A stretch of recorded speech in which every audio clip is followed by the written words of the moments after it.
Being stopped in business means that at some point your brain stopped working for you. Not suddenly, but gradually. Every time you said you do something and then you didn't do it, your brain recorded it. Every time you told yourself you do it tomorrow, your brain recorded it. And every time the hard thing sat untouched while you did everything around it, your brain recorded it. And at some point it drew a conclusion. The kind you don't hear as a thought, but you feel as resistance. The fact that your actions don't change your outcomes. That none of what you do ultimately matters because you're doomed. So why try? And this might look like weakness or laziness, but really is your brain doing something very specific. Something with a name, a mechanism, and more importantly, a reversal.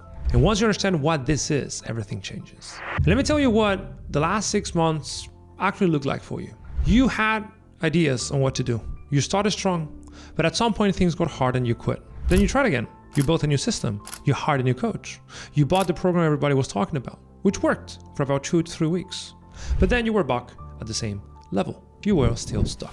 And that was make this particular kind of stuck so brutal. You're not confused about what you do. You know the high leverage action, the outreach, the content, the hire. The thing that's been on your list so long, you stop looking at it directly. The thing you know would move the needle, but you're not doing it. And I remember one founder told me that he would assign tasks to himself he knew he needed to do, but then never do it. That is a nervous system problem. A nervous system that has learned through hundreds of repetitions that effort doesn't reliably change outcomes. And when a nervous system learns that, it stops investing because it's protecting you from further disappointment. In 1967, Martin Seligman ran an experiment that accidentally explained all this. He had 2 dogs in 2 cages and both received electrical shocks.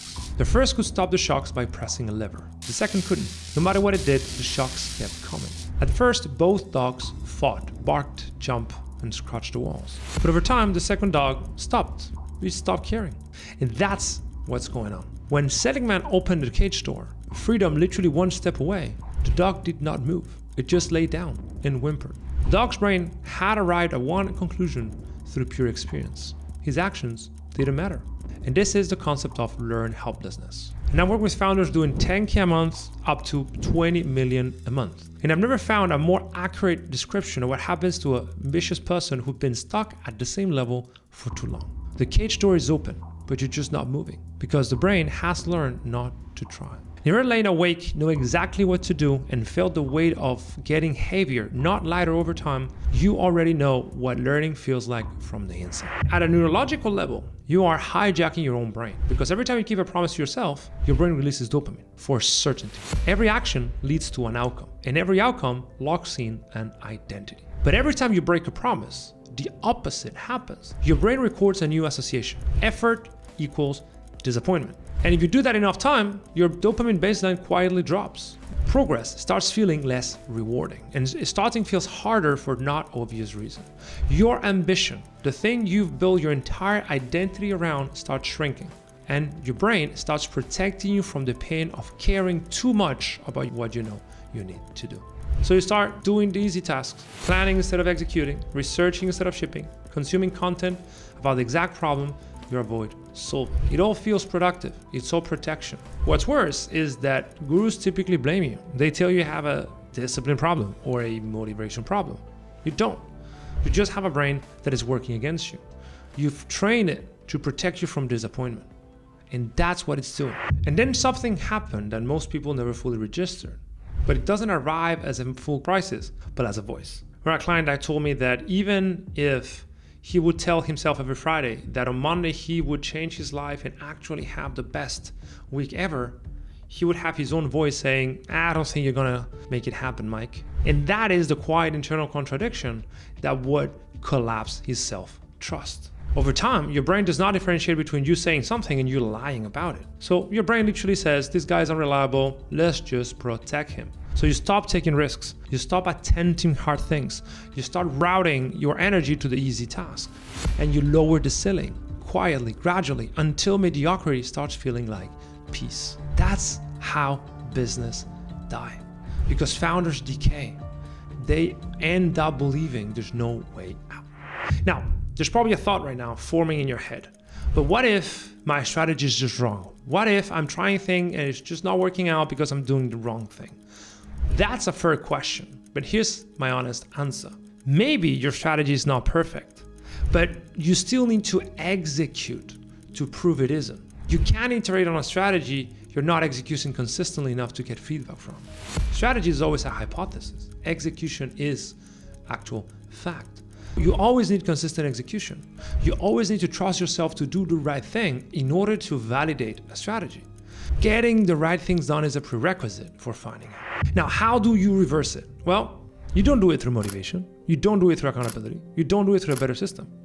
You must repair the trust loop through a very specific kind of repetition, which is updating your identity by creating concrete counter evidence to the belief that has been running. You need to prove that you are wrong about yourself.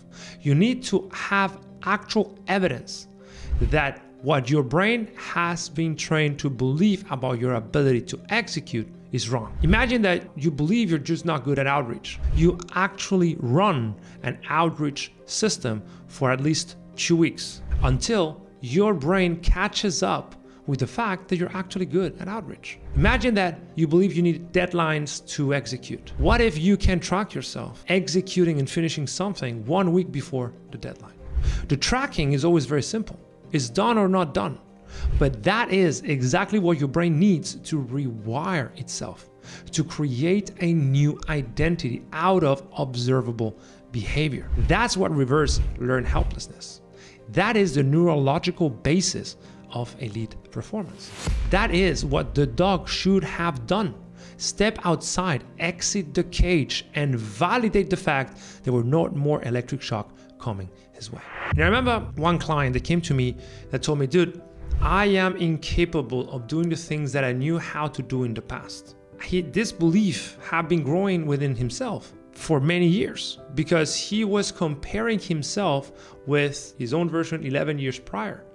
And he had started to resent who he had been in the past because now he couldn't execute and deliver at that level. So what we did is to actively map out what would it entail to get back to that level of performance, the specifics, behaviors he needed to do in order to prove to himself that he could get back to that old identity. And it turns out that he needed to do 30 personalized outreaches to a very specific type of client every single week. That's the thing that would tell him that he still had that dog in him. Within 24 hours, he had done 3. Within 2 weeks, he was sending 30 outreach attempts. Within 3 to 4 months, his revenue had doubled. And he was the same guy. He just created the belief that everything he did actually worked out and accumulated undeniable proof that that was indeed the case. That's what you need to be focused on. Every strategy works. Some work better, some work worse. If you can always go to ChatGPT and ask, hey, what should I do to break through? And you're going to have a somewhat good of a strategy. What matters is you execute on it. And that is a conditioning problem. That's the first thing we do with Selfmastered.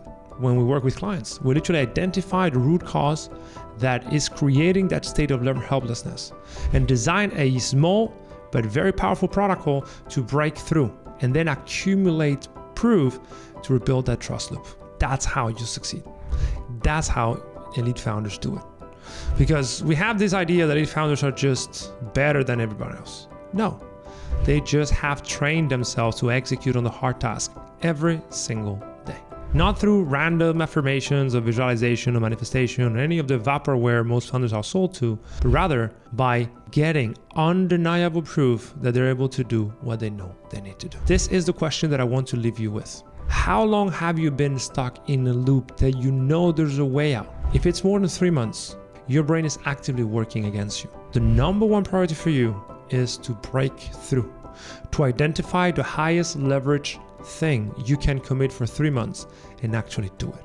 And that's what's going to give you more progress in 3 months than any other thing you want to do but end up not executing. See you in the next video.